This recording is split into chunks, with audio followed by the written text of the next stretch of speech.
What As is someone this? who aspires to enter public service someday, Yeah.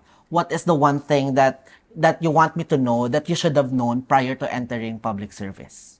I think you're well guided so long as you enter politics for the right reason. And there's only one right reason to To serve. serve. There's no other correct reason. It's a thankless job, that's for sure. And a sleepless But job. it's worth it. It's worth it. When you see something change for the good, that you made it happen. Ikaw may, that it that changes your world.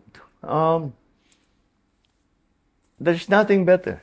There's nothing better than to help somebody outside yourself, outside your family, your community, your country. Yes. May nagawa ka, nagbago yung buhay ng tao. Can you imagine, binago mo yung Yes. buhay ng tao?